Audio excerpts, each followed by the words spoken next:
எல்லாருக்கும் வணக்கம். இன்னைக்கு மகளிர் தினம். தமிழ்நாடு முழுக்க இருக்கிற என்னுடைய அம்மா, அக்கா, தங்கச்சி, தோழின்னு உங்கள் அத்தனை பேருக்கும் இந்த தினத்தில் வாழ்த்து சொல்லாமல் இருக்க முடியாது. உங்கள் அனைவருக்கும் என்னுடைய மகளிர் தின வாழ்த்துக்கள். சந்தோஷம் தானே? பாதுகாப்பாக இருந்தால் தானே சந்தோஷத்தை உணர முடியும்.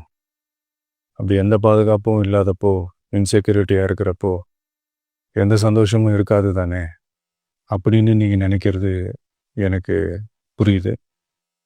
என்ன செய்ய, நீங்கள் நாம் எல்லாருமா சேர்ந்து தான் இந்த திமுக கவர்மெண்ட்டை தேர்ந்தெடுத்தோம். ஆனால் அவங்க எப்படி நம்மளை ஏமாற்றுவாங்கன்னு இப்போ தானே தெரியுது. எல்லாமே இங்கே மாறக்கூடியது தானே, மாற்றத்துக்கு உரியது தானே. கவலைப்படாதீங்க. 2026 நீங்கள் எல்லாரும் சேர்ந்து, இல்லை நாம் எல்லாரும் சேர்ந்து இந்த மகளிருக்கான பாதுகாப்பை உறுதி செய்ய தவறிய இவங்களை மாற்றுவோம்.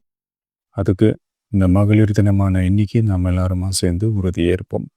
ஒன்று மட்டும் சொல்கிறேன், எல்லா சூழ்நிலையிலும் உங்களுடைய ஒரு மகனா, அண்ணனா, தம்பியா, தோழனா உங்களோட நான் நிற்பேன்.